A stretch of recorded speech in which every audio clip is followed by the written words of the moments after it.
सूरज जो नई उमंग लाता है, सपने जो टूट गए हैं उन सपनों की एक नई उम्मीद जगाता है। नमस्कार, मैं सुरेश पुनः आपका एक बार इस YouTube channel educational YouTube channel पर आपका हार्दिक स्वागत एवं अभिनंदन करता हूं। देखो, पदार्थ के कण कितने छोटे होते हैं और पदार्थ क्या होता है इसके बारे में मैं आपको एक पहला वीडियो अपलोड किया है, उसके अंदर मैं बता चुका हूं, जिसकी जो लिंक है वो इस वीडियो के नीचे डिस्क्रिप्शन बॉक्स में मैं दे दूंगा, जिसमें आप वहां क्लिक करके आप वो वीडियो देख सकते हैं कि पदार्थ क्या होते हैं। अभी देखेंगे हम पदार्थ के कणों के अभिलाक्षणिक गुणधर्म। पदार्थ के जो कण होते हैं उनके अभिलाक्षणिक गुणधर्म होते हैं, वो क्या होते हैं वो देखेंगे अभी। तो देखो, पदार्थ के कणों के बीच रिक्त स्थान होता है। पदार्थ के जो कण होते हैं उनके बीच में क्या होता है, रिक्त स्थान होता है। पदार्थ के जितने भी कण होते हैं उनके बीच में क्या होता है, रिक्त स्थान होता है। और ये अपन ने एक क्रियाकलाप किया, इस क्रियाकलाप के जरिए हम पाते हैं कि पदार्थ जो होते हैं उनके बीच में रिक्त स्थान होता है। देखो कैसे, क्रियाकलाप 1.1, क्रियाकलाप 1.1, क्रियाकलाप 1.2 में नमक और शर्करा, डिटॉल तथा पोटेशियम परमैंगनेट के कण समान रूप से क्या होते हैं, पानी के अंदर क्या हो जाते हैं, वितरित हो जाते हैं। समान रूप से पानी के अंदर घुल जाते हैं और जैसे ही घुलेंगे तो वापस दिखेंगे नहीं।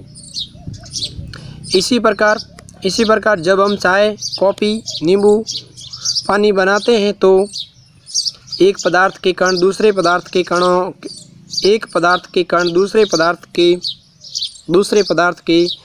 कणों के रिक्त स्थानों में समावेशित हो जाते हैं। और ये दर्शाता है कि पदार्थ के कणों के बीच पर्याप्त रिक्त स्थान होता है। इससे मतलब क्या होता है, जैसे कोई मान लो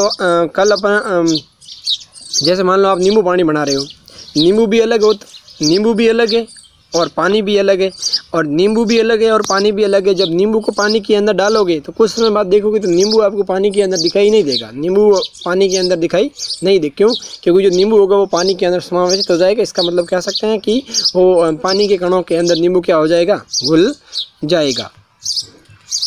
पदार्थ के कण निरंतर गतिशील रहते हैं। पदार्थ के जो कण होते हैं वो क्या करते हैं, निरंतर गतिशील रहते हैं। देखो, एक क्रियाकलाप करते देखते हैं। अपनी कक्षा के किसी कोने में एक बुझी हुई अगरबत्ती रखें। अगरबत्ती घर पे रोजाना जलाते हो तो आपको अगरबत्ती लेनी है बुझी हुई। कौन सी अगरबत्ती लेनी है, बुझी हुई अगरबत्ती लेनी है और उसको घर के कोने के अंदर रख देना है। घर के कोने के अंदर रख देना है। जैसे ही बुझी हुई अगरबत्ती आप घर के कोने के अंदर रखोगे तो क्या होगा, तो इसकी सुगंध लेने के लिए आपको इसके कितने समीप जाना पड़ता है। अब देखो, एक अगरबत्ती अपने घर पे जलाते हैं, जलाई नहीं है लेकिन ये कोने के अंदर पड़ी है, जब तक पड़ी है तो उसको सुगंध लेने के लिए अपन को उसके नज़दीक जाना पड़ता है। लेकिन जब उसी अगरबत्ती को जब हम जलाते हैं और उस अगरबत्ती का जो धुआं होता है वो धुआं क्या होगा, पूरे कमरे के अंदर फैलेगा, आसपास के क्षेत्र में फैलेगा, तो हमें दूर से ही सुगंध आ जाएगी। अर्थात हम कह सकते हैं कि जो भी पदार्थ होते हैं उनके जो कण होते हैं वो क्या होते हैं, बहुत गतिशील भी होते हैं, यानी कि वो निरंतर गति करते रहते हैं।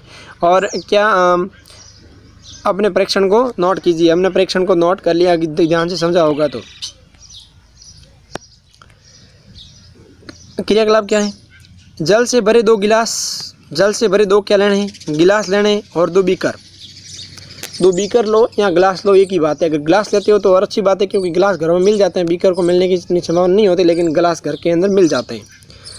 पहले एक बीकर या एक गिलास के सिरे पर सावधानी से एक बूंद लाल या नीली स्याही डालें। पेन की स्याही होगी, उसकी एक बूंद या दो बूंद उस पानी के अंदर डालनी है, एक गिलास के अंदर। फिर दूसरे गिलास के अंदर शहद डाल दें। शहद मतलब ये मधुमेह होता है, शहद मधुमक्खियों का, वो डालना है। फिर क्या करना है, फिर अपने घर में या कक्षा के एक कोने में रख दें, घर के या कक्षा के कोने में रख दें और अपने परीक्षण को नोट कर दें। अब परीक्षण क्या होंगे, देखो कुछ बिंदु आगे लिखे हुए हैं तो उनको भी देख लेते हैं। स्याही की बूंद डालने के तुरंत बाद आपने क्या देखा, पहला प्रश्न हमारे पास आया कि जैसे ही हमने उसके अंदर क्या डाली, स्याही की बूंद डाली। किसकी बूंद डाली, स्याही की बूंद डाली। तो हमने देखा कि जैसे ही स्याही की बूंद डाली तो स्याही की बूंद थोड़ी देर के बाद पूरे जल के अंदर क्या हो गई, मिल गई, घुल गई। और शहद की बूंद डालने के तुरंत बाद आपने क्या देखा, और स्याही का रंग पूरे जल में एक समान रूप से क्या हो गया, फैलने में कितने घंटे लगते हैं। ये क्रियाकलाप आप घर पे भी कर सकते हो सामान्य तौर पर। अगला क्रियाकलाप क्या है, देखो ये NCERT का सिलेबस है, NCERT का सिलेबस है और इस NCERT सिलेबस के अंदर अधिकतर क्रियाकलाप दिए गए हैं और ये क्रियाकलाप आप अपने घर पे या इन क्रियाकलापों को समझकर आराम से जो पूछे गए प्रश्न होते हैं इनके उत्तर आप दे सकते हो। ज़्यादा हार्ड भी टॉपिक नहीं है, इस बार सिलेबस बिल्कुल सरल है, बस बात है तो केवल समझने की कि आपको समझ में आ रहा है या नहीं आ रहा। मैं पहली बात बता रहा हूँ कि आपको जो मैं इस ऑनलाइन एजुकेशन के माध्यम से जितने भी कंटेंट आप तक पहुँचा रहा हूँ, किताब की जो किताब है इसके जो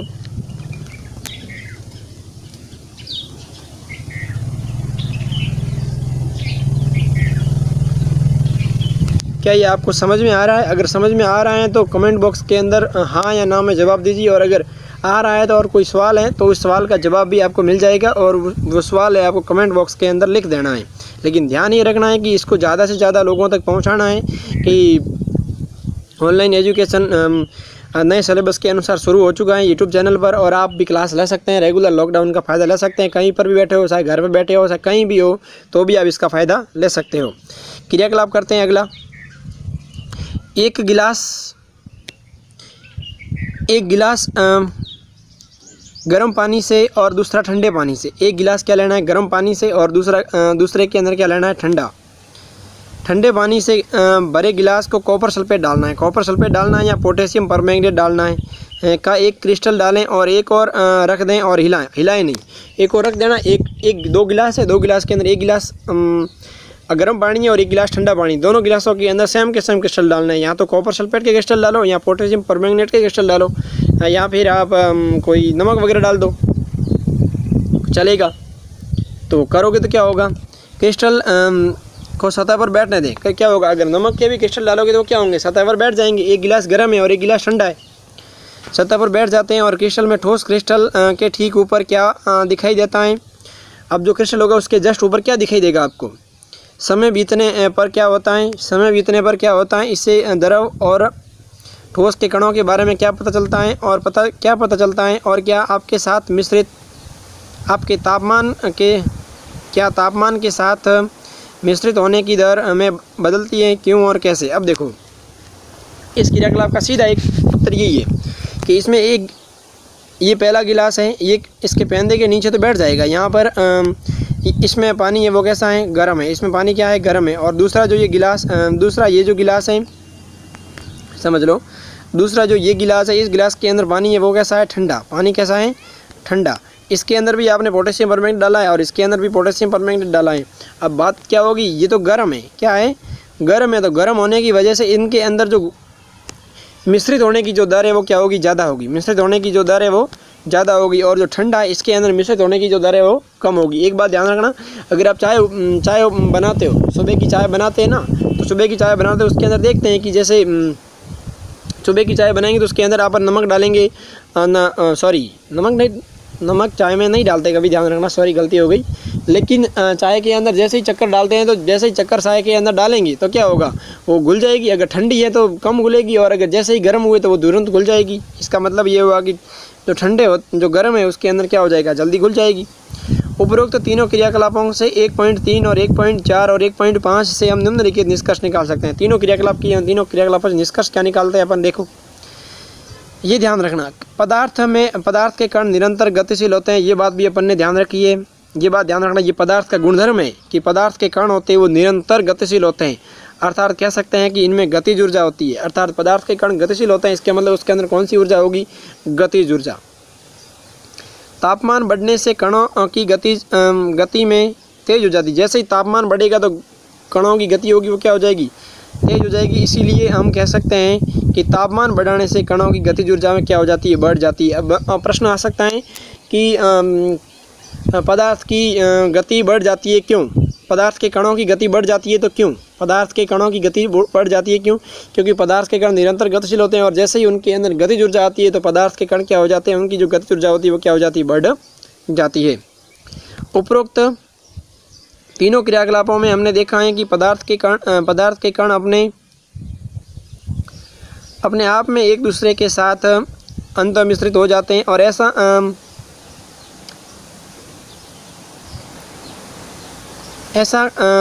कणों के रिक्त स्थान के समावेश के कारण होता है। ऐसा क्यों होता है? पदार्थ के एक पदार्थ के कण दूसरे पदार्थ के अंदर क्यों मिल जाते हैं? क्योंकि उसके अंदर क्या होता है, पदार्थ के जो कण होते हैं उनके बीच में रिक्त स्थान होता है और रिक्त स्थान होने की वजह से वो क्या हो जाते हैं, उनके अंदर चले जाते हैं, समावेश हो जाते हैं। और विभिन्न पदार्थों के कण स्वतः ही मिलना क्या विसरण कहलाता है। विभिन्न जो पदार्थ होते हैं वो स्वतः ही यदि घुल जाते हैं तो ऐसा जो प्रक्रम होता है वो क्या कहलाता है, विसरण कहलाता है। ये परिभाषा आप याद कर लेना कंप्लीट। कोई पदार्थ होते हैं और वो पदार्थ के कण होते हैं, अगर वो स्वतः ही मिलते हैं, क्या होता है, स्वतः ही यदि मिलते हैं तो वो क्या कहलाता है, विसरण कहलाता है। क्या कहलाता है, विसरण कहलाता है। हमें ये भी पता चलता है कि गर्म करने पर विसरण तेज हो जाता है। और क्यों? और गर्म करेंगे तो विसरण क्या होगा, तेज होगा। अब तेज क्यों होता है, देखो आगे क्रियाकलाप करके देखते हैं।